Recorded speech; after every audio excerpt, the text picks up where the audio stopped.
back in this bitch, know we full attack in this shit, you know the format came equipped. Yo, what's up, everybody? Welcome back to another episode of the 8 More Than 92 podcast, where we always keep it 100 with you. I am your host, Harrison, and I am joined today by a crew of people that I am blessed to be with. I've been on their show multiple times, and I am finally able to pay it back. The Scenario Radio Show is able to join me today, another part of the Great Combo Media family, and I want to thank them for joining the show today. So thank you all for coming on the show today. All right, man. Glad Thanks for having us. All good. I like it. I like it. It's calm down in the front. Act like y'all done been somewhere, seen somebody before. You know? I feel a little underdressed that I didn't have any gunshot effect. I was just about to say, man. Them gunshots. Those are kind of legit. Well, I want to treat y'all like guests. I'm not, act like we had some people of high stature here. You don't want to be ghetto gunshots and scare you. But again, act like we glad to have y'all here. We say gunshots when y'all come here, and y'all not promoting no rap album. That might scare y'all away, and act like we want to get y'all on. So takes me back to the old neighborhood. Exactly. Like a little sense of danger. KRS-One. Yeah, that little danger's fun. But I appreciate y'all coming on here today. But I wanted to give y'all time to introduce everybody. Want to introduce yourselves to our audience. All right. I'm Van Everett, one of the hosts of the Scenario Radio Show and the founder of the show, I suppose. Yeah. This is your man, B Cove. I am 1/3 of the Scenario Radio Show. It's kind of, keep everybody. I'm kind of everybody's play cousin. You know what I'm saying? So I just kind of keep it light, keep it fun, and kind of help stir up muck once everything gets a little too for real on the cast sometimes. Hey y'all, I'm KB. I am the co-hostess with the co-mostess. I am the female perspective on the hosting team for the Scenario Radio Show. Glad to be here, y'all. I gotta say, I always feel a little anxious when KB refers to herself as the female perspective. It makes it sound. It makes it sound like we just kind of integrated her there as a diversity hire rather than like affirmative. It's like, what do we need? What do we need? It's not quite the case. We do have other females involved in the show, but still, I just want to put that out there. Like we just said, we need a broad on here now. We need some. Who knows a smart broad we can have on the show? Women really be wild, ain't that right, KB? Just so you can just add that perspective, right? It's like being the only black person in a room full of white people. Like, okay, so you're speaking for all of the blacks. So. It remind me of that episode of Wayans Brothers where they hired Sean just to sharpen pencils, and be like, "Ooh, this is real sharp, Sean. You keep doing this. We'll let you staple papers." Oh man, underrated show. Wayans Brothers underrated show, man. Definitely in my top. But I definitely appreciate y'all coming on today. I've always wondered what I did want to ask is for you guys to have a radio show and a podcast setting. What was kind of the thought process going into that, with radio kind of being in the background in today's times, with YouTube being out and the podcast era being in? What kind of made you guys want to stick to this radio setting? The thing that was missing for us with podcasts was that to be able to properly really integrate music and conversation at the same time was what we were missing. And so when I first, considered doing the show, I wanted to do a podcast, but even then I was trying to find a way to integrate music. And it wasn't until I had the opportunity to do a radio show that I was like, I'll just take it over there. That will allow for both. And then we'll figure out from there how to get to, the podcast in from radio instead of the other way around, I guess is the best way to put it. And it's not like I wasn't aware that radio is an art form that's taking a big hit from digital media, but it was like we couldn't figure out a way to do the conversations that we wanted to have with music being so heavily intertwined with it without it being something like radio. Like when we're in studio, you've been on the show a couple of times, but you've been since the COVID era. So we're recording the show. And so we just talk and then we put the music in later. But if you've been with us in studio, the energy is different because there's music. You know, there's music in the background, there's music between, and that adds an entirely different energy than you get from most podcasts. Yeah, it's kind of like it's almost kind of getting morphed into more of a podcast feel just because of post COVID. But like when we were, like you said, in the studio, it was just like you just in there and we end up talking in between, and it was just a whole different vibe. But now it's kind of like it's forcing us, like it's making you like, nah, slide back over the podcast, just the way everything is, you know, kind of morphed into it now. So I did actually jump the question that because I already knew what the show was, but I forgot to say, explain a scenario radio show to everybody before then I can skip that. So you already explained the other part. Explain the scenario radio show to everybody. Did anybody want to jump in there? You know what? You got it, because Van breaks it down so perfect. I can tell you what I think it is and what it feels like, and then Van give you from the genesis of it. Like this is why I started. And all I'm gonna be like, it's Real Talk with a playlist. That's exactly what I was gonna say. Next, it's exactly what it is. Real Talk with a playlist. But the main idea, it's a show. What it is, it's a show for us to have conversations about any and everything and center Black people in that conversation, and to do it with music. And the reason that doing it with music was important was because what I found over time is that for us as Black people, there's never a time that music isn't interwoven into our lives. We all have a soundtrack to our lives, and every moment that we have, there's a piece of music that goes along with it. And also, when you have a guest and you're talking to them, if you ask them about a song, if you have them to have a song pick and they're telling you about that song, they're telling you part of their story, and it opens them up in ways that asking other regular questions just doesn't do. So that's the basic idea of the show, is Real Talk with a playlist. No matter what we talk about, there's always a playlist that goes with it, and there's always a musical concept that goes with it. So we just did a show on international travel, being expats, and so the entire playlist is all about travel, and it's just Black songs about traveling, everything from Window Seat by Erykah Badu to Far Away From Here by Kindred. Girls Around the World from Lloyd, but it's just all that type of stuff. So that's what the basic premise is. Anybody pick Area Codes? Area Codes by Ludacris. That was Pimping All Over the World on there. Pimping All Over the World was on there. Yeah.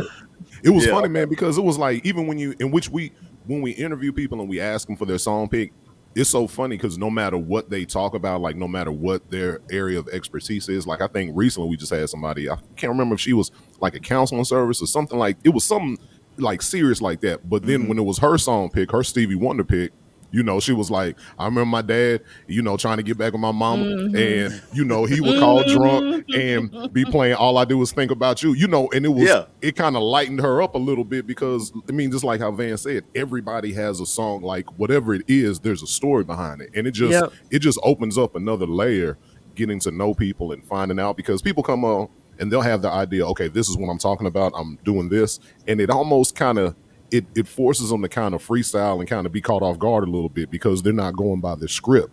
They're coming like with something real from the heart, and it just opens up, for other questions and just other situations. Is real dope. I remember that. That was the lady from the Juneteenth episode. That was a real eye opener. And it was just because she was so for real. But then when she got talking about that, it's like everybody has a story like that, like something maybe not necessarily that, but everybody has a little memory or a story, and it just makes for really great conversation. I definitely know what I did like about it is, well, at least all the times I've been on, it's always been a age difference in whoever's been, not like something crazy, but it does bridge the gap. So I do like that it bridges which type of generation that you're in, whether like when we had on, I think it was a Love Jones episode. So you had somebody from who could relate to soul food and Love Jones, who seen it in that episode, in that time frame, and who could get what it was, versus myself at the time. I was 10, maybe whatever phase of my life I was, versus getting old and watching it. And so in the back half of me gets it to the time now, and it's just, you can merge it. What I do like about the show is I feel like what I say about podcasting now, which makes it very hard. It's two things I think make podcasting very hard right about now. One is, my favorite phrase is, the government turned this into the new crack epidemic. They just dropped podcast equipment in the ghetto everywhere. They just dropped off podcasting gear everywhere and was like, hey, go start a show. So now everybody with an opinion starts a podcast. And my other dilemma is, every celebrity now, like Draymond.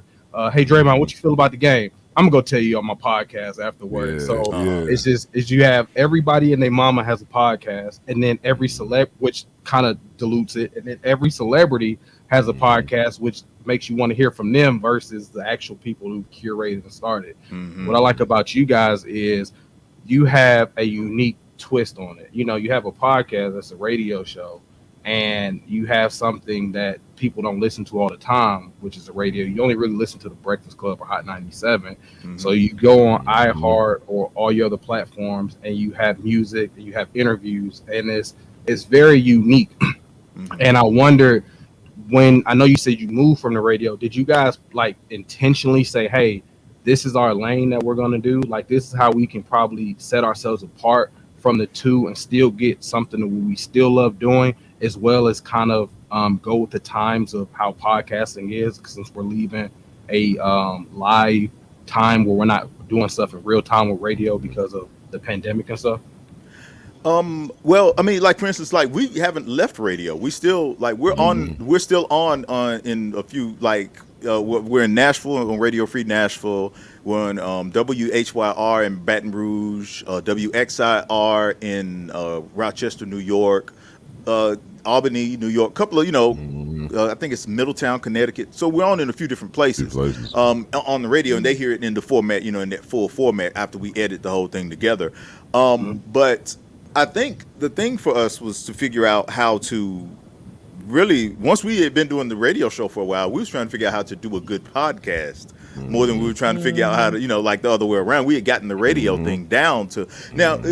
I don't think we want to be able to do both effectively, and it's difficult to do. And hopefully we'll get to a place where we can come together again and we can still do the live thing, because no matter what we've been doing, and the recording process has been fun, we've gotten our chemistry together, but nothing really beats being in the room with the people that you're talking to live and kind of feeling things out, and the music happening and stuff like that. And we hope to do that and still be able to deliver a good podcast at the same time while delivering a good radio show. So figuring that balance out, that's the challenge, really. Yeah. I think you're on the way. Are y'all on the way of putting like video episodes out, incorporating that? We have excerpts. Yeah, we got footage, little excerpts and stuff, kind of behind the scenes. We get to talking sometimes just off air. We just still leave everything taping, and those have been some really great conversations. Really kind of good just kind of cut up a little bit, and it's been times we've been like, hold on, let's stop this right now. We got to put this on air. Like, it just ends up being that good sometimes. And so I think those little video clips, like little teasers, are kind of the beginning of it. I think the teasers can kind of be something. I've been telling some people, I was like, man, my next foot is like trying to work this video algorithm. Like, I feel like that's like my next. I'm sitting here, got the video. I'm like, why don't I just try to work all spaces and have every avenue? Because some N-words just don't want to listen on their car. So they gotta watch the music, and they not. And like, I don't know if you ever my barber, shout out Q, but you the N-word I'm talking about in this particular instance. He'll play it in the background. He'll play it in the background, and I've been there. He's not even watching the video, but if it's back there, he's like he a YouTube personnel. So I've been trying to work that avenue. And one thing I will say about podcasting, which people don't realize, it is not just coming to record. You got to hit every avenue. You got to turn yourself into a business person. So I appreciate the depthness that y'all had to take from radio to podcasting. So I always wonder, talking to somebody who did something before me, what was y'all next avenue that y'all thought about, if y'all thought that far in advance? And just to speak about the digital part of it, there's so many podcasts that I end up getting turned on to just because, you just scroll in your feed and they put those little video clips up, and I've never searched out for a pod. I've never searched out and you just run across something that's like, oh, that's kind of good. Like, let me check them out. So it's such a huge part of it now, man. It's like, it's advertisement now for you. It's like having that little clip is getting people into you and starting to figure you out to want to try to check you out and see what you offer. Yeah, so that's like I said, it's getting so intriguing. Like I said, the only hardest part is just to differentiate yourself between so many blue magics on the street. For Nicky Barnes, it's a Frank Lucas, it's a everything out there. So I did want to know, what were some of y'all radio inspirations of which y'all get y'all started in radio? That's a good question. That's a really good question. Scenario. Yeah. When y'all was Well- walking down the street, what made y'all, like Sanaa Lathan said, what made you fall in love with the radio? I didn't fall in love with radio. I used to have a radio job in the 90s. I had a radio job in the 90s, and the only reason I had the job, I was doing music. And the guy, we did a thing at a station at a festival, and I was on the mic talking about something to someone, and the guy who owned the radio station was like, "You know what? I need you to work at my station. I like the way you talk. I like your voice."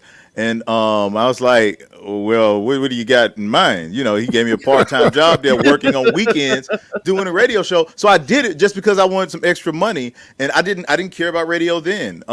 And once I eventually got fired from that job, I didn't think about radio again for years. That was a whole other thing. Yeah, fired from WZUP. Me and the program director got into it. I threatened the program director, so it was the whole thing. Oh, Lord. that one. Yeah. That man's gonna earn his gunshots. He's gonna earn his Yeah. gunshots on his intro. But so I didn't do radio. I didn't do radio again. And when I decided to come back to it, I only came back to it because I wanted to do this show, this thing in particular. And if I could do it in any format, it didn't matter to me what the format was. The thing that inspired me was that I had been listening to radio, and everything I was hearing from black radio bothered me. Like hearing grown people not be able to talk about grown up stuff in ways that didn't insult the intelligence of black people. It's like they couldn't talk about marriage without making it about conflict. They couldn't talk about God without talking about church. They couldn't talk about money without talking about rims. They could, so it's like, I know people know how to talk about this type of stuff and still have fun, still be able to tell jokes. It can be done. It's like, I got to do something with this. This is irritating me. Yeah, for me, it's made me really open my eyes to other radio shows and their formats, how they pass to each other when they're talking to each other, what the different segments look like, what the topics are, who's leading, what the music intro is. So just being on radio and doing this podcast has really helped me look at other podcasts and really understand what it is that they're trying to do and the things that they're doing that relate to what we do when we're on. Yeah, I had popped in on people's radio shows before, just kind of helping out. And Van, actually, when Van was still doing the scenario or attempting to do it as just simply as a podcast, reached out to me some years ago just for a little excerpt. Like, since I do stand-up comedy, I've been on other people's shows, kind of popping in, helping out, but I never really thought about getting into it. And then when Van had this idea and he reached out to me again and was like, "Hey, want you to be part of it," I was just like, cool. I mean, because like you said, I've listened to radio my whole life, and when you hear different people's shows, like growing up, you in the car riding and always listening to Tom Joyner and stuff, and it just became part of what you heard. Tom Joyner then morphed over to my favorite was Doug Banks' show back in the day. Like their show, just how they formatted everything. You had your comedic aspect, and it was so cool because I'm just a fan of people who are able to delegate and let other people kind of do their thing. They don't need the attention on them. I think that's why we work so well. Even though we know Van is, he's the host and he kind of steers the ship. It's good because he'll let us kind of go off and, say our own thing. It's not so much a him, or it's just kind of a team effort. You know what I'm saying? So when I hear other people's shows, I try to listen for that. But for me, I never had an idea about getting into radio. I popped on people's stuff before, but just the fun. I mean, it's fun. I like it. It's like, relief, and come hang out and talk for a little bit. And I mean, it's cool. I love it. There was no Tay Diggs for anybody, huh? It's just kind of like it's just part of what happened. I never searched out for it, but I feel like it happened the way it's supposed to. Like somebody had an idea and trusted me enough. I always wonder for somebody like Van who has like a natural radio voice, how is that like when you're off the radio? Like, how do you take that? Like, I need you to make up your bed now, and if you don't, you will be drowned. I always wonder like how do you like naturally get through and take that serious? Like, What's interesting, like I'm a communications person. Like now I am a communications person, so it's interesting that I would have the voice that I have, but I'm also very intentional about what it is I'm articulating. So I realized that just by virtue of those two things, people will automatically respond to things that I say, even if I'm not really saying much a lot of times. You know what I'm saying? Like, so Like I ain't saying nothing, but you're gonna So listen. then, when are you not saying I bring you anything? in here. yeah, It's real. the reason they use people like that in radio is because their voices draw your attention quicker, and it's like it was probably one of the reasons why the guy, the guy who owned the station was like, yeah, I need to get this guy on behind the microphone, despite the fact that he may not really be cut out for this type of work. It would be like, do y'all remember the episode of Dave Chappelle when he was what was the weatherman that lost all the weight? Al Al Roker? Roker. Al Roker. Roker. He was like, Al Al Roker, when they won all that money, he was like, hey y'all, I think y'all know this how I talk. And then if Van ever got mad, he was like, hey y'all, real all right, voice. this is my real voice. Real All right. But if Van never got mad, that's how it would be. Talk like a straight up G. Talk like a G, bro. Y'all kids better clean up this goddamn kitchen before I come home. There's gonna be consequences and repercussions. Okay. So that is very dope. That is very good origin story. I did want to ask y'all a question on some things because a lot of stuff it's been like an up and down week that I have been seeing. I wanted to ask because I asked a couple people. I noticed that I had seen online that they had, I think it was called BTS, that were coming to speak for some Asian people got shot at a church. It's been a wild week for guns in general, so we gonna go through. So don't worry. It's been a great week for guns. It's been a wild week for people. It's been a great, I don't know. It's been a great mixtape week for guns. If whoever is promoting, it's been great. But I know some Asian people had lost their lives at a church the same week that the Buffalo shooting happened, and the White House had BTS come to talk Asian hate, and so I wanted to ask. Do you feel like they put more emphasis to highlight Asian hate and get a bill and stuff eradicated than they've gone to protect Black people in the eyes of the law and mitigating things? Yeah, I have thoughts. Go for it. The question is, does anybody else want to go first? I think they do. I think with the Asian hate thing, it's like. And do you feel like that's made up? Not made up to the fact that it doesn't exist, but made up to the fact that they're trying to dissolve what we go through, like trying to even it out. I think so because it's so convenient. Like I think for them, they want to call out the hate and stuff that happens to the Asian population when it's convenient for them. It's like they benefit so much from racism in their favor. I feel like. Honestly, like they kind of lump themselves in with white folks anyway. That's just my personal opinion. But then when it's something that's convenient for them, then it's like, oh no, well, wait a minute now, that's pretty racist. It's like, well, you can't play it both ways. And then when it comes to just us getting left out, I mean, that's just the way it is. I'm not surprised at all, to be honest with you. Like that's just it is what it is. It's a system that's made not for us at all. And so it's like they're like, well, we're taking care of the Asian people. It's like, but that's them. That's not us. Like we built all of this. You know what I'm saying? And this is not surprising at all to me. I want to hear what Van has to say. I can see him sitting patiently waiting his turn. I can't wait to hear. When the question was being formed, I was like, oh yeah. Collaborative, formative thought and opinion on things. So I like to hear what he has to say. Well, all right, now I feel a lot of pressure. I don't know if I should even say anything. I'll get mine, Van. I'll get 1 more second for it. The reason why I agree with B is because I do agree, and I feel like when that whole all lives matter shit started to get watered down, I feel like let's just say, if you think of it for the scenario radio setting, let's think of if you go to Minister Society, hurry up and buy. Who was being racist to the Black people in there? It was Asian. I've been to Japan, and and so I know that the majority of the people, they say they follow Asian people. There we go, flock to Black men, but in reality, they try to get to white men because it's easier to be with them and actually get back over here. And in China, or I think it was China or Japan, they weren't letting Blacks leave, the Africans leave when it was going over, and same with Russia.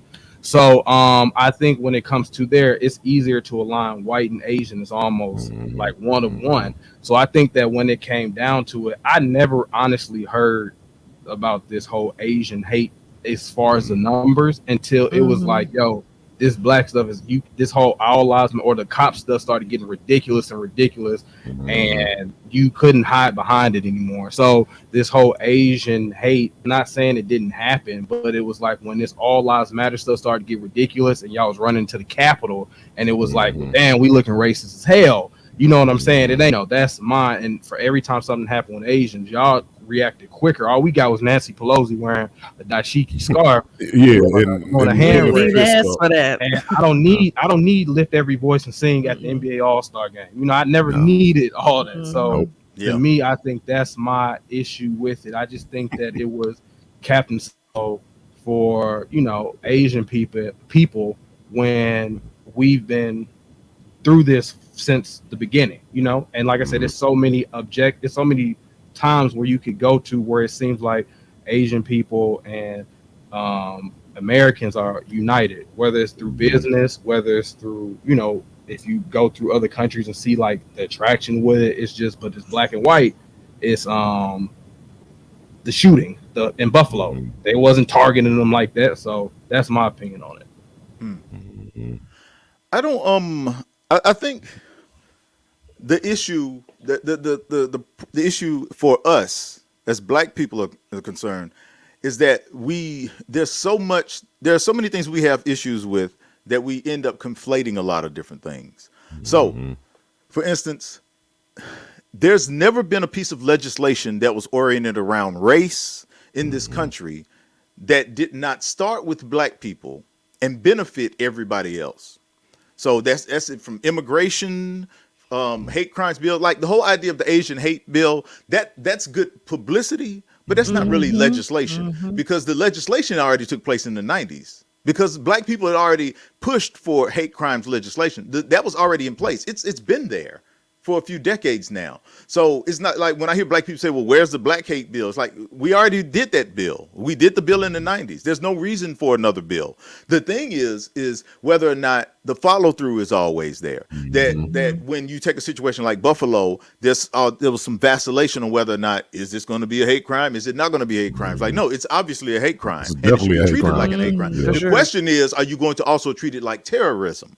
You see what I'm saying? So that for us to have the argument about whether or not we need more black hate bills is for us to not be paying attention to what's already there. The other thing is, with anytime the publicity starts coming and they bring a boy band in to discuss Do you notice gonna be a problem? I was just like, why are we asking BTS? Why? Right. I was like, they ain't nobody asked Soul for Real nothing when all this stuff was going on. Exactly. Y'all ain't bring Soul for Real. Nothing says I don't take you seriously more than when they bring in those celebrities. When Donald Trump said he wanted to talk about black issues when he first got in office, who did he bring? He brought Steve Harvey. He brought Jim Brown. Kanye West. Yeah, he brought in as many black celebrities. He didn't bring anyone who knew about policy, economics, any of those things. So if I'm Asian and I've been paying attention, I'm like, no, BTS, most of those guys don't even speak English. Why are they there? You know, they're not even from this country. What do they care about Asian hate? So that's another thing that, again, I agree that it is about diverting people's attention. But I think the thing is, for us as black people, sometimes we shouldn't give it the attention we give it. Like, it's like, yes, we should be giving the attention to legislation and things where it concerns how the police treat us, like things like qualified immunity and stuff like that are honestly a little bit more in the weeds and require a lot more attention to detail. But what happens is we tend to focus our anger on BTS, on whether or not that a bill that we already have has been passed or not. And it's like, no, let's really center in on, if we just centered in on qualified immunity alone, that would do wonders. In 2020, when all of that stuff was going on and those old white people were in the Capitol kneeling with the kente cloth and all that, on, only one state got rid of qualified immunity. Only one state. The rest of them didn't. And that was Colorado. So and so it's one thing for us to recognize that we don't want Lift Every Voice and Sing to be played during sporting events, because that's not going to fix it. But it's another thing for us to not know what it is we do want in some kind of quantifiable way. And what we do want is an end to qualified immunity for starters, at least.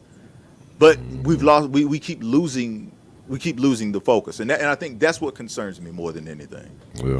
I think some of the things that lose focus. I think some of the thing that probably irritates me is like I've listened to some of these gun debates that have been going on when they're talking to like Ted Cruz or some of these councilmen, and it takes me back to, like you said, in 2020 when we would tell them exactly what we want. We want, like you said, we want exactly X, Y, and Z. We gonna let y'all put y'all names on the back of y'all jerseys for the cause. I'm like, we ain't asked for that. That's not. Like, That's not. that's not what we asked for exactly. Yeah. Like, and I was watching one interview in particular, and the guy would just deflect, and it's the same with the guns going out. And so I was one of the other things I had talked, like as far as right now, we got gun control, and Biden had put out a tweet saying, now it's time to ban the selling of assault rifles, or at least put an age from 18 to 21. Not even that much of a difference. Not much.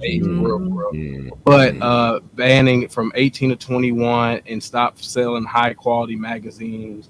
XYZ. One, the fact that you gotta ask somebody else as the president to stop banning, like you still gotta get a vote from them. That's the funniest part to me. You as the top tier person, Trump can get everybody to go commit acts of terrorism, but you Biden got to ask people to say, please, can I possibly get this small thing about guns from going to school? That's one. Two, the thing about guns is it's just so funny to me that you're not gonna stop all these people from getting these guns, but the part of it about assault rifles, most of the stuff they're doing, and if you hear like some of these Republican senates, especially down south, they're not about to get past this bill, and I don't really see the control that we're going to get, because some of the stuff that's coming out of it now, most of the stuff that's happened, it was a hospital in Tulsa that got shot up. It was a Wisconsin funeral home. It was another hospital that was residency, and it's getting really wild, honestly. And I don't really see how much more that they're going to do, but the fact that they're still like having this problem with like assault rifles and stuff right now, like, what do you feel like is the next cause of action that you think is going to happen? Do you feel like this is a worse actually as got guns right now?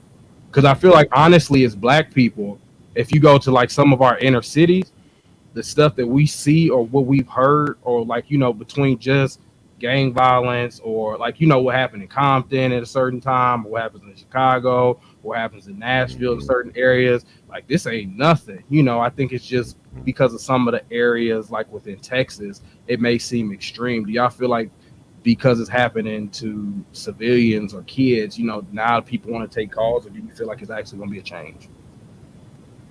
I don't think it's gonna change. I think it's sad to say, it's really terrible to say, but like more random white people are gonna have to die from to where they start doing stuff. As long as it keeps affecting who it's affecting, like I just don't see to where that, like, everybody was all up in arms, those kids got killed. And, it's not like, Sandy Hook happened also. Like that's happened. This has happened before, and everybody gets all up in arms about it, and they get upset, and they get passionate about it for the months or whatever it is following. And then it just goes right back to normal. You know what I'm saying? And it's like you just got to ride the wave. It's like you just ride the wave of everybody being pissed off about it until it happens again, and you just run with it. I don't think I don't think it's going to change either, because they just passed the law. I'm not sure if it's just Nashville, Davidson County, or the state of Tennessee, but we're open carry. You don't even have to have a license to conceal and carry anymore. And that means there's less regulation around who's got guns and who. So it's not going to change. It's going to get worse before it gets better. Yeah. We lost the battle about gun safety years ago. That battle has already been lost. There are more guns in this country than there are people. The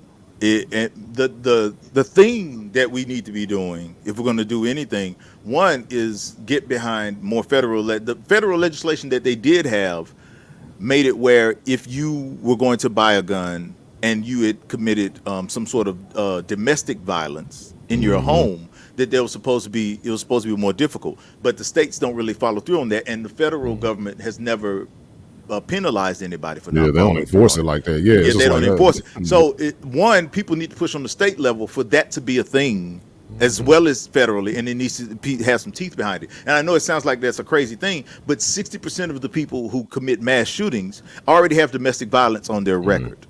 50% of the people who die in domestic violence die by handgun.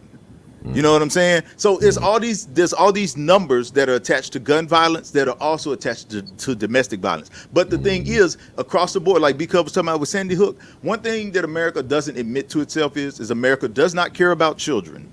America does not care about women.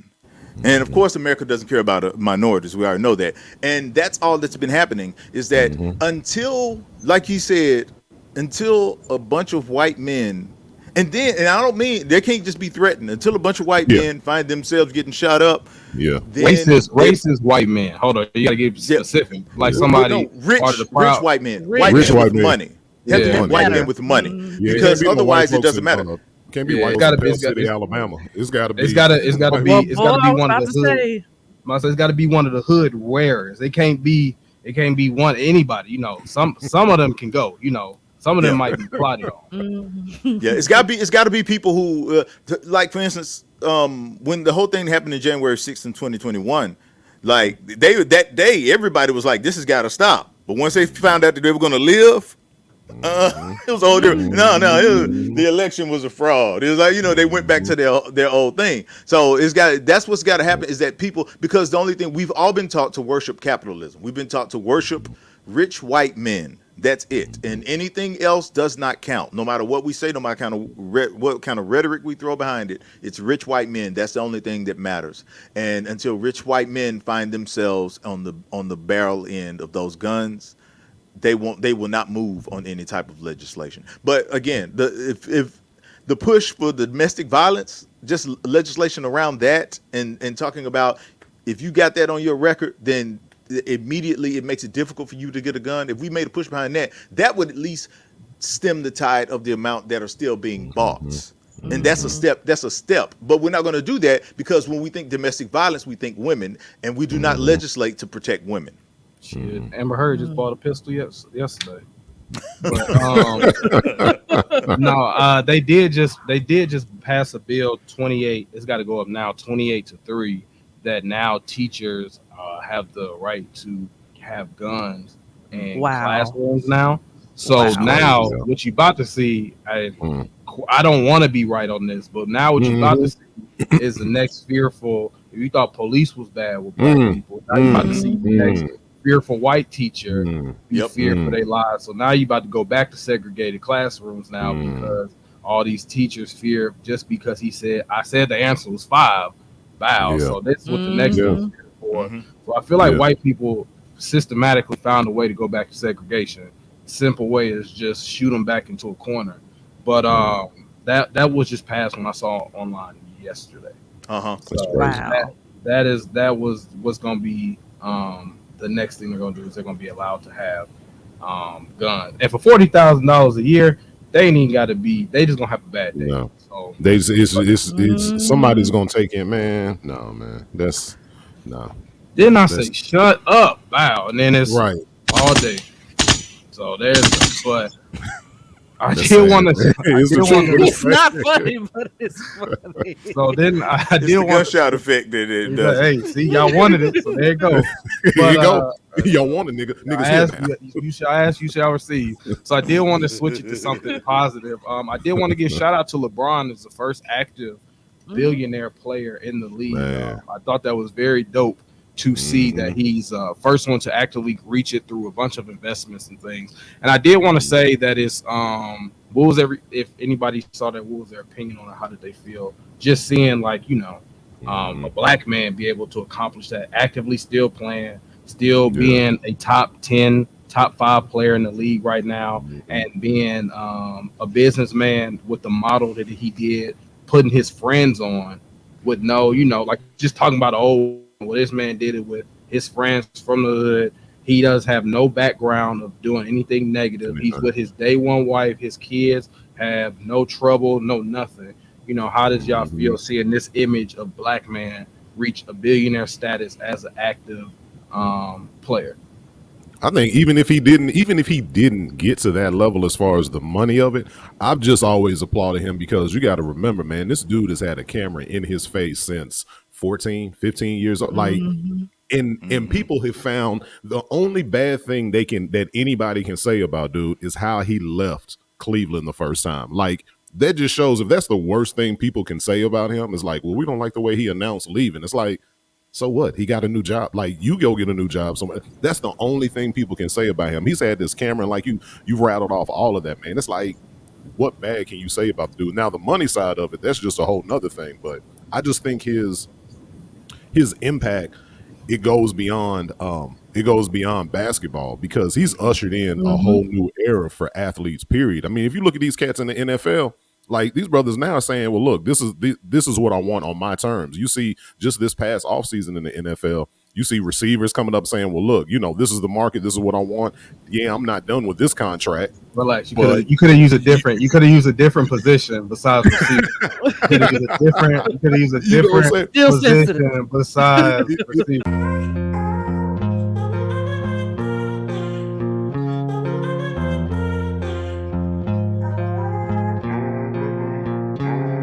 I felt like I know he ain't about to go down. You know what?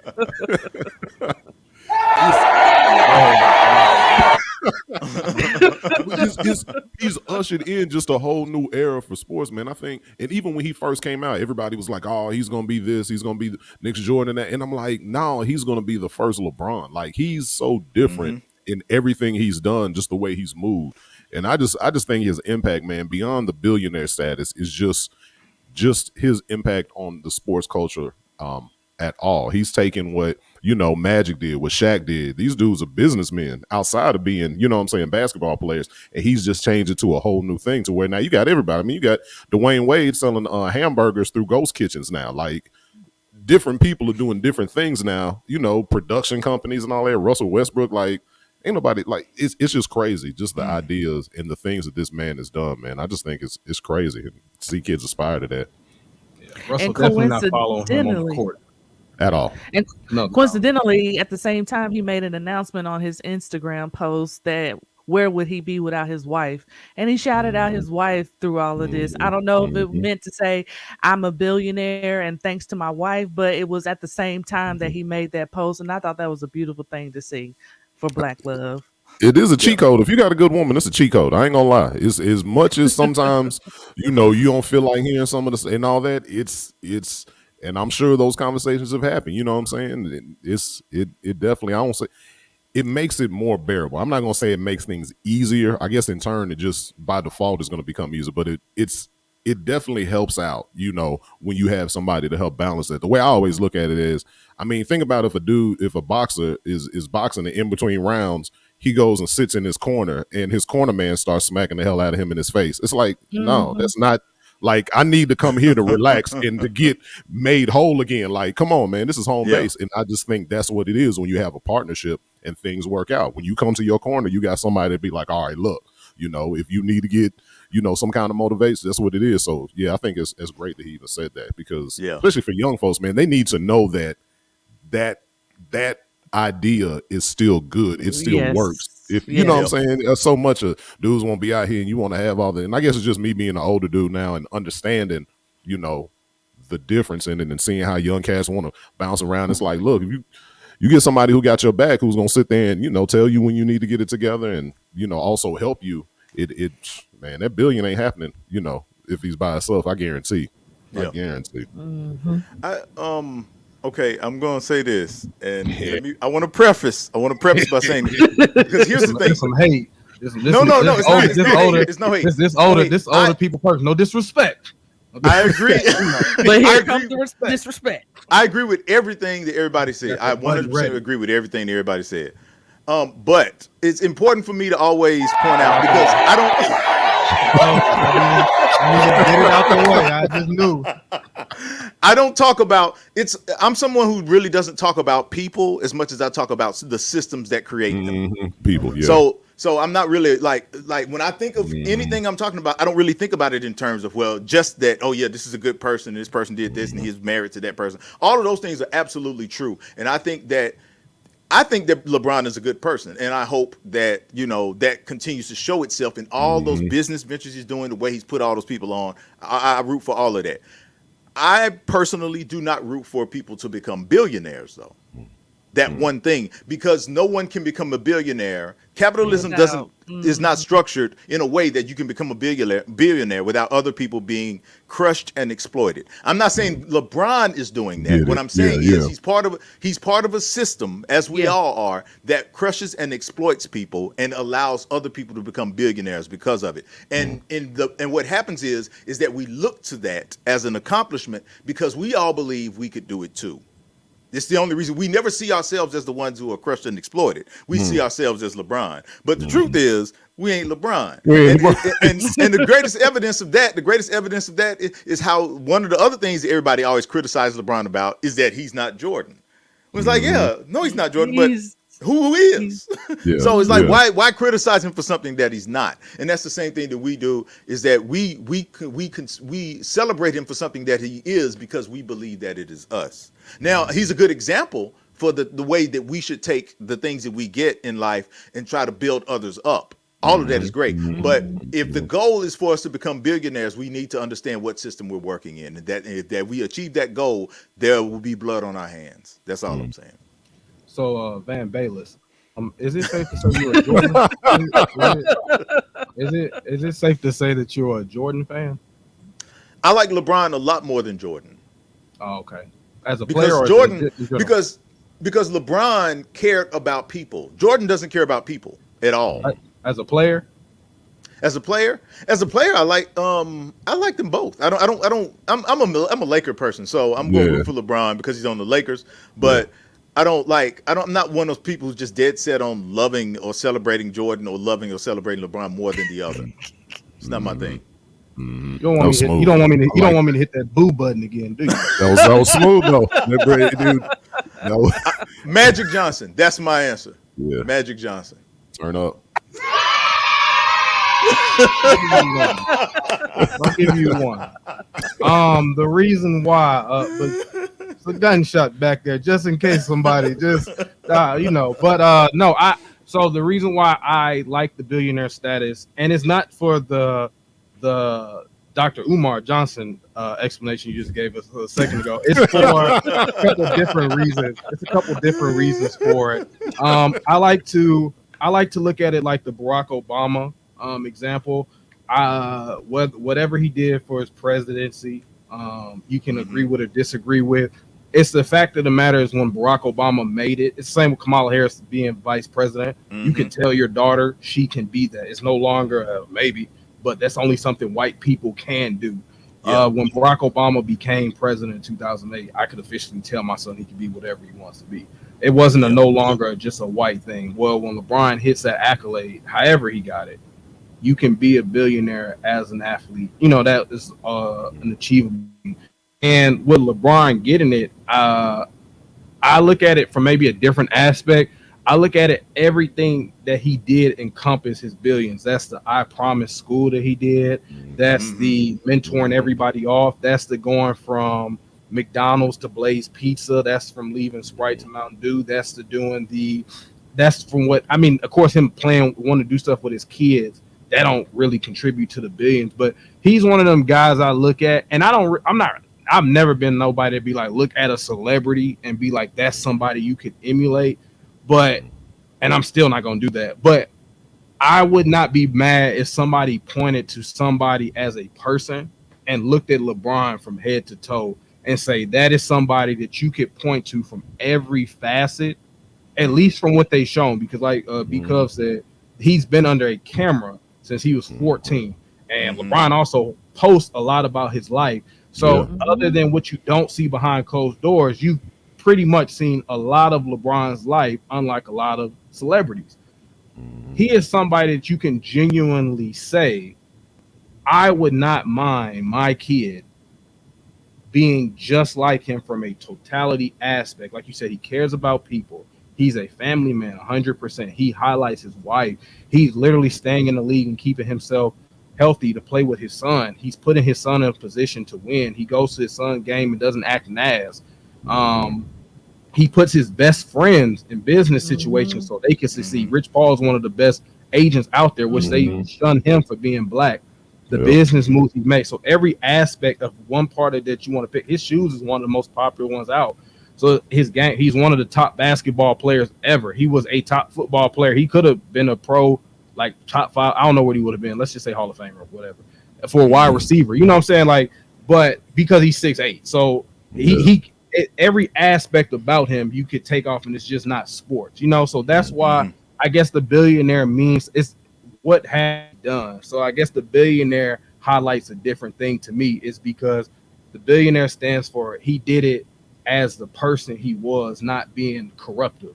So, you know, that's why I look at it maybe different. He still, as a person, didn't turn into how they had Jerry West looking in Winning Time. And you know, even Magic is a billionaire. But you know, you look at Magic had to go through some up and downs, but he had to have like a coming to Jesus moment. You know, LeBron is genuinely done things from like I've come from nothing to something. You know, my mom is this way. Go ahead. Well, yeah, and I again, I 100% agree. I'm just saying that I am of the mind that we have to always. I see you giving in some. Yeah, I was just waiting. If you was gonna say something crazy, no, keep your hand by the button because you're probably not gonna like it. But anyway, but no, I am of the mind that it's important for us to figure out how to start talking about all things in terms of systems. That as long as we ignore the systems and only look at the people, we keep selling ourselves short. It's killing us. So I want to acknowledge LeBron and everything that he did and how good of a person he is. I just don't want to acknowledge that and then ignore the system that produces the shoes that he's selling. And it's not him. He's not the one that's enslaving underage, children to work for, nickels to make those shoes. It's not him, but that system exists. And we should always hold those two things in tension. And I think people don't want to hold those things in tension. The same way that I can talk about everything that I believe about what you were saying about Barack Obama. I feel the exact same way. And people say, well, do you think he's racist or do you think Trump is racist? That's the first thing everybody's talking about. Well, do you think Trump is racist or is he not? And it doesn't matter if he's racist. The institution is racist. So whoever is in it is over a racist institution. So if we never talk about the system, we never really get anything done. So I'm always a little apprehensive of just talking about the personalities when I know that there's a system in place that's really going to make a big difference for us to talk about. I want my kids to be the type of man that LeBron is, but I want them to be the type of man that understands what type of system they're working in and that everything that they're doing needs to work against that system. If that allows them to be a billionaire, that's great, but it may not. But they still, if they really want to work against that system, they got to be mindful of how that system works. I will. Oh, KB, did you have anything? I think you already said. No, it. No, I'm good. Thank you. I will say, the best part about it is, I'll put this on safety too. But the best part about it is, the bar he did set for his kids is a ridiculously high bar. But I will say the bar that he did set lets them know that, hey, go achieve better. I always feel like you set bars for your kids so they can achieve better.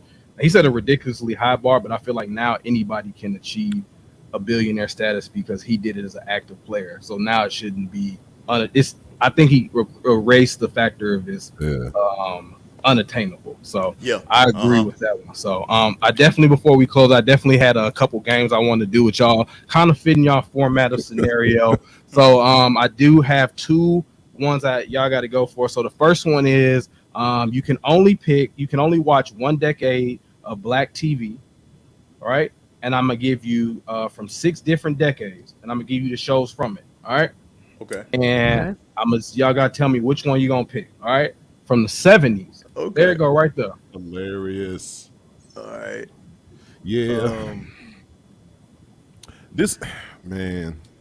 All right, this was harder than I thought it would be. Now that I see them, it is harder than I thought. I know which ones I'm looking at, and I will say P-Valley does make a compelling argument to make me want to pick. Insecure and down in the valley, where the girls get naked. I got you. Shout out my girl Down Gail in the Bean. valley where the And girls Snowfall get though. naked. Snowfall is yeah, I Snowfall. love Good. Snowfall. yeah. Man, if I'm telling you, if I can ever find Desmond Idris to open Yeah. one of them DMs or catch the right Instagram live where he see this message, he coming on the show. Man, hey, dude kills it. Like, I saw an interview he did. His like when I first started watching the show, his West Coast accent was so thick. I was like, okay, he's got to be from overseas. And then when I heard him speak, I'm like, yeah, dude. Did you know Dub C was his acting coach? Mm-hmm. Yeah, I'm like, that's why dude sound like that. Like Dub C? Yeah, Dub C taught him. You know like, who's gonna really surprise you? Have you heard Jerome talk? He talks so proper. Yes, trip me out, bro. Like, choose that trigger next time, nigga. And then, hey man, Snowfall's a good. He the funniest one.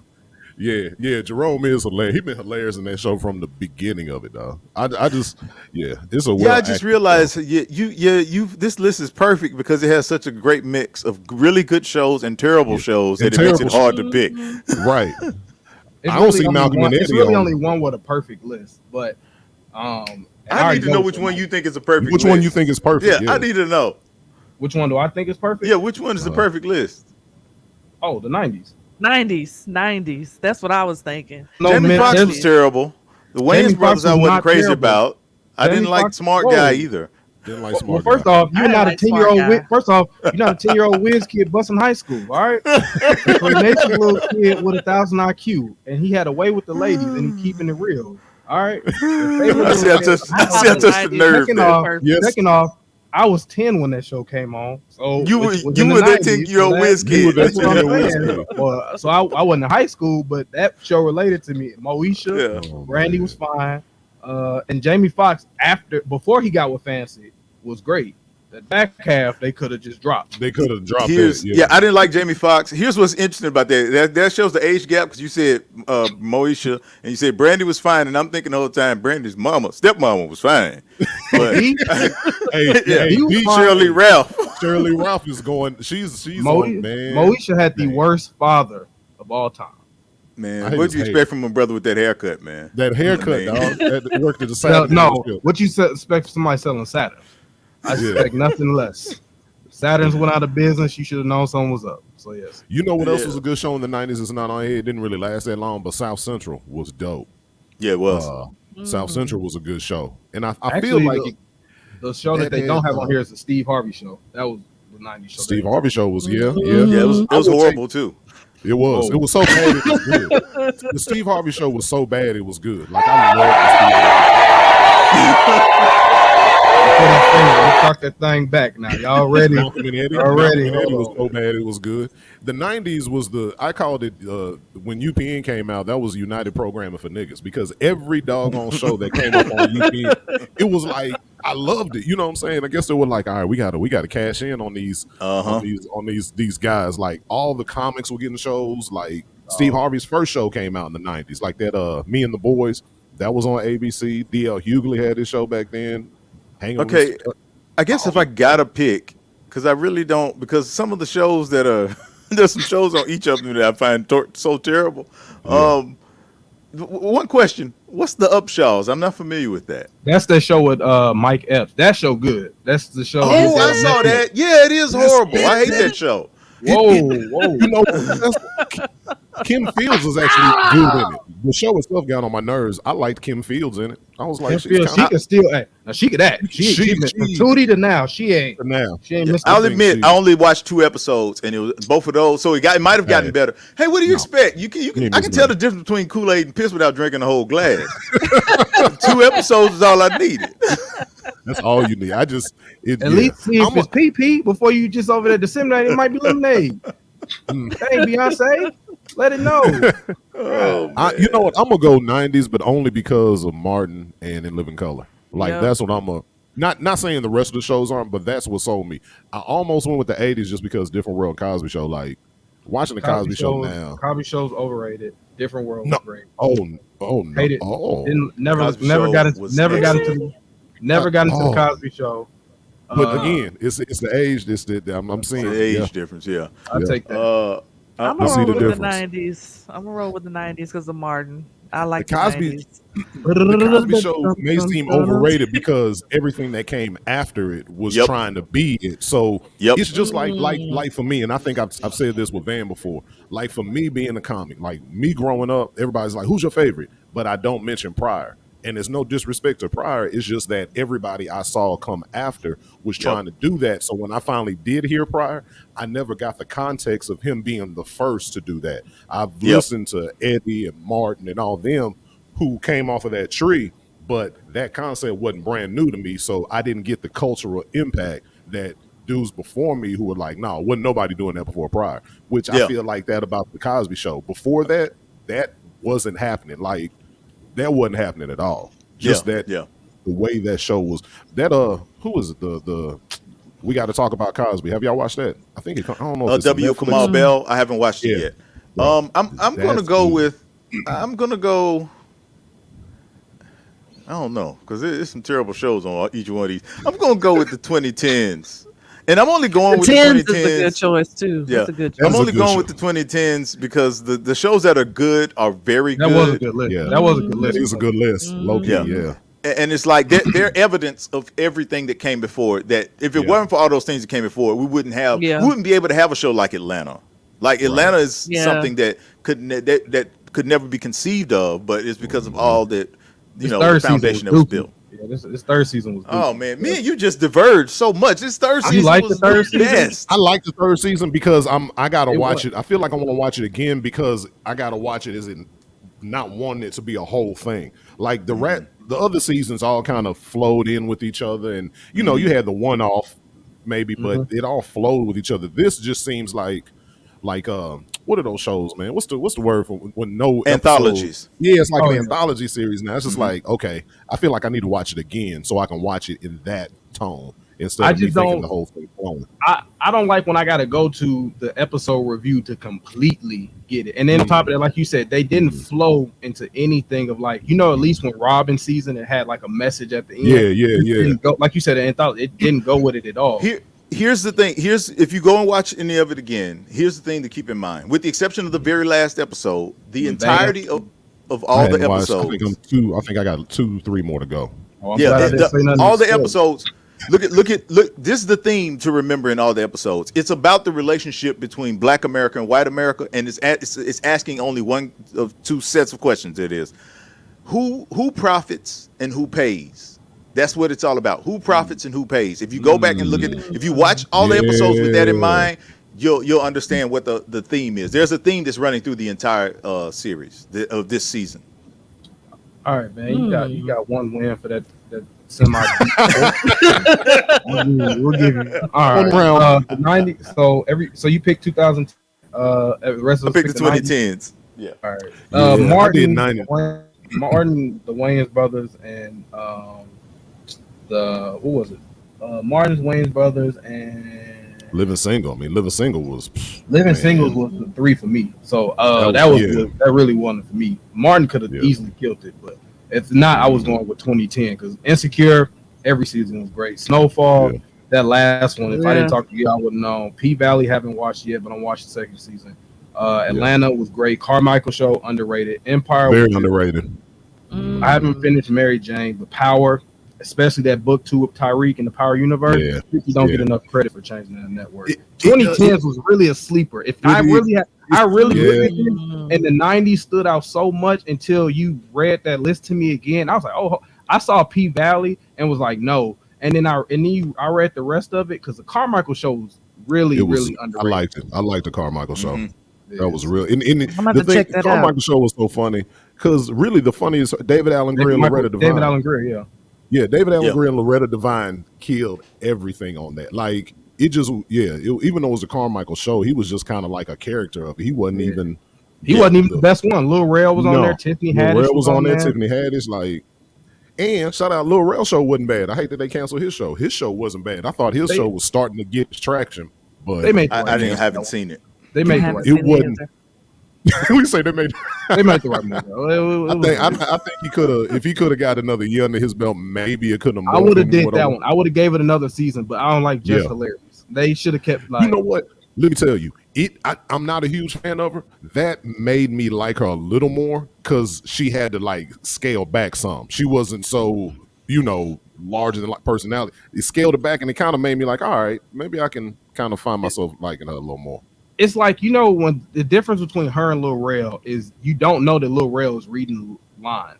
You know that she's reading a line. That's what makes her hard to believe because it's like she takes line pauses.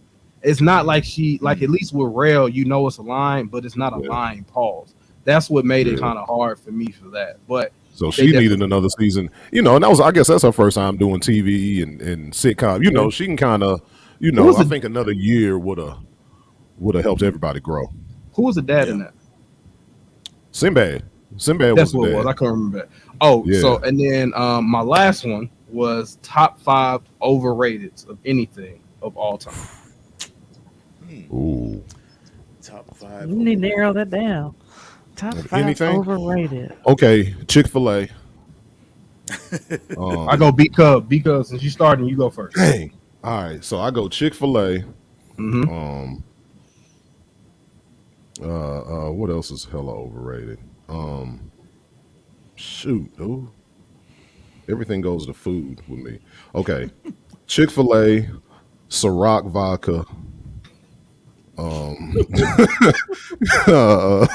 Because my theory is anytime black folks start rapping about it, it's just the price goes up. I just don't want nobody rapping about what I drink. I don't even tell other people. I don't want to know. The minute, George Clooney sitting back like, I've had this shit forever. And the minute you niggas start talking about it, now all of a sudden, let me see, Chick-fil-A, Ciroc vodka. Man, I don't know. I'm trying to think of what movie is hella overrated.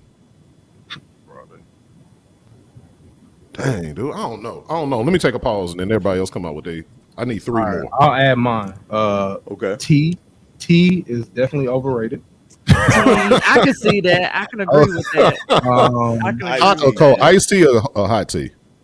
Just tea, period. EA is overrated. Any kind, Arizona, watermelon, Arnold Palmer, any variation of it, green tea, any form that you could put it in is overrated. I hate how people who drink hot tea instead of coffee make it seem like they're better than you. So I'm just having tea. I even put coffee and tea in the same mix. Pie, sweet potato pie is overrated. Yeah. Bro. Whoa. That's a Friday hot take right there. Man, Friday. Man. The first day Friday. Or the movie? The first Friday. Okay. So let me tell you. No, not the day I get off work Friday. No, Friday. Let me tell you what I feel about Friday. But I kind of see. And I say Friday overrated, and it's the worst one out of the 3. To me, I can see that. I can appreciate it, but I don't appreciate it at all. 2 was the funniest to me. 2 was the funniest to me. But I felt like 1 was a better movie. 1 wasn't as funny to me as 2. 2, I cracked up. But 1, I think, was a better movie. But that's funny. I've never heard anybody have a different opinion on Friday. People look at me crazy when I say 2 was funnier. 3 is the funniest to me. Friday is 3 was funny. I don't even funny. laugh. I don't even laugh. I don't even get it. It's overrated to me. So is Love and Basketball. You could throw that out. I don't know what's about as a classic. It's really the fact that women flock to that is talking about that. Remind me of my love story. The bar is really low for y'all. Yeah. I really need y'all to do better than Quincy. Because Quincy wasn't shit. I'm trying to think. He was raised by Zeke, man. That's Zeke McCall's boy. That's what I'm saying. Just he wanted true love. She was a side piece. Because he cheated on her twice in college and when he was a pro. And baked beans are definitely disgusting. Who's making your food, man? So somebody done gave you a taste. Every black person that say you ain't had my insert yourself or relative, okay? I wouldn't offer you any of my baked beans because I don't like your take on this other stuff. You don't deserve. I'd ask you to leave my home before I serve baked beans to you at this point with your take on this stuff. The last 2, banana pudding and Scarface. Scarface is overrated. I'm with The you movie, 100%. the movie, right? The movie Yeah. Scarface. Okay, yeah. The movie Scarface is overrated. I would say Scarface is overrated. Mhm. R. Kelly is overrated. Common Yeah. is overrated. Mm. Um, I want to add Something Gabrielle else. Union to mine.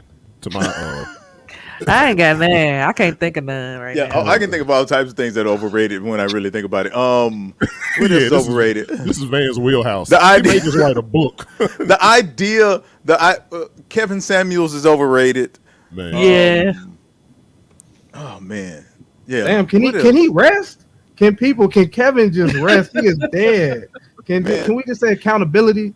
People, the man just rest? He ain't even been a month. Kevin I ain't am gone a not. week. The only reason that we came up with the idea of letting people rest, is so that we wouldn't have to be accountable for the things that we believed in. That's the only reason that ever comes up. People always talk about letting people rest. My thing is, I don't have any more respect for anyone alive or dead because they are alive or dead. And the respect that you have for me as a living person doesn't change because you've died. Your legacy still lives, and we all still got to live with our legacies. So, and I don't Van hate was on him. the show, y'all. Van was on that recording, y'all. He was one of them. He was one of them guy cut downs that he don't show. But go ahead. I'm just saying, I don't hate him. I don't hate him at Van, all. do But you I'm have just any saying. money? No, Kevin, I don't have any money. Well, Van, you don't need to be telling the woman what time she need to come home. All right, Kevin. But Okay, no, Van, Kevin. don't talk back to me while I'm talking. All right, yes, sir, Mr. Samuel. Yeah, No, I don't. Yeah, I've always thought he was overrated, and I always thought his worship. I'll put it this way: I thought his worshipers were overrated. I thought his worship and his worshipers were overrated. I thought the hate more that so. he got was unnecessary. I thought it was ridiculous. The dude, I thought it was unnecessary. Yeah, He I just had an opinion. don't celebrate People hating him. glorifying, people glorifying his death. That was not nice. Yeah, it wasn't nice. I don't celebrate it. I don't celebrate people hating hating him or anything like that. But what I'm saying is the fact that there were people that hated him, it's their prerogative, and I'm not mad at them because they hated him. matter. You can't. That's I a good love black. outlet. What I'm Just saying is, speaking I love on black topic. women. I love black women too much to simply just sit around and just act as if people can say whatever they want about them and that it's cool, and just treat it like it's cool, because that's what we've done for decades. But that's another story. So, but yeah, what else do I find overrated? I find Ice-T overrated. The rapper? Completely overrated. No, the drink. Yeah, I agree. Ice-T is overrated for sure. Yeah. And I used to drink. I used to be a big sweet tea drinker, and then it was like, dude, you can't keep drinking sweet tea. Like, it's just sugar. You're drinking They straight sugar. sell Like, what so is many wrong? of it, and I just be looking, and the stuff I want, be like, we got tea. No, I be want to kick it over and just burn it. And they just make so many different flavors and make it seem appeasing, and it's just brown piss and multiple Wow. flavors. You talk about piss, you can spot piss. I can't because it's called tea. It's called TEA. Yeah, I can't. It's spelled Arizona. So you talking about I can spot the difference between whatever you call watermelon and piss. No, it's Said called pi- tea. no, said piss and KB, Kool-Aid. you hadn't said have you said nothing's I overrated? haven't Okay. said anything. I can't think of anything. I agree. Chick-fil-A is overrated.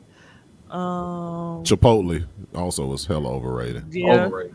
yeah. I'd rather I go just to thought Taco it was Bell. horrible. I didn't think people rated it highly. Yeah, people love it. Folks love it. I'd rather go to Taco Bell. Yeah. Oh, whoa. Yeah, whoa. so I can't think of You gotta, anything. you gotta love yourself, B. You gotta whoa. I'm not just putting anything in my body now, okay? I just won't eat either one. When you say you got 30% or 10% meat and 90% extra stuff, I don't. Yeah, that's I'll how eat bad. that. That's how much I don't like Chipotle. Like, I would rather go make a run for the border.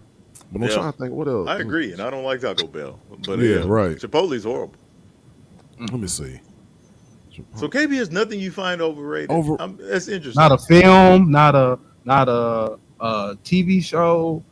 Not Not, anything that I can produce that I can think of, but I can comment off of what you guys said. I'm trying to think. Yeah. Not an nothing's coming to me. album. I agree. Common is overrated. Let's see. Common. Yeah. Common sense. Oh, And Common. the thing is, I like some of his. I Rapper. like a couple of his albums. Me but too. But I can definitely see that. Yeah, he's definitely overrated. I know I say it all the time, but he's overrated. He's a good artist, but he's overrated. I say the same about Biggie. I take I Tupac all say the that time. too. Yeah, Biggie is overrated for sure. Ooh. Say I the don't know same thing about that. about Jay Z, but Mm, I mean, I take Wayne all mm, day. But I mean, hey, I mm. think you can take Uh, Wayne. I think you can take Wayne without saying that Jay Z's overrated, though. You don't really have to do. You know, nobody's Yeah, asking you to yeah. choose between one or the yeah, You don't other. have I would agree with no, that. no. And I would. Yeah. I think you didn't have to say Smart Guy was a bad show, but you chose to. So man, still feel I'm attacked getting by the that I, shit. impression. I'm getting the impression that stuck with you. Then it It is. did. You're not gonna I let that felt go, like are you? I felt like you could have just said it was too young for me, you know. Oh man. But Hey, it's each so. But like hey, like I said again, I got a everybody feeling the next chose. time I ask Harrison to come on the scenario, he's gonna be like, Yeah. hey, "No, nigga, get somebody else, Get somebody else. smart guy." I don't think exactly. Yeah, Excuse I me. don't think I I'm a go back. whiz kid for this episode, but no, I appreciate you guys for coming on. Oh man, Do it's you have funny, anything to dude. plug for? Like I said, I think we can wrap it here. Do you have anything to? I don't want to load any more choppers. I think I'm out of ammo right now. Do you guys got anything to promote or anything coming up for anybody to everybody to know? Man, I know we just want everybody, man, check out Scenario Radio Show. We got Yeah. archive stuff. Go to the scenarioradioshow.com. Spotify, all of our playlists from different episodes will be on there, man. And even songs we don't even play on air. It's just, man, this is a lot. We've been doing it, 6 years? Hmm. And man, you can just see the progression. So that's for me personally, just want everybody to tap into it, follow everything we do, and just get locked into the scenario. And then it's yeah, that's what I would say. That's what I would Yeah. say. And the Cosby I Show's not overrated either. I agree. Neither are good baked beans.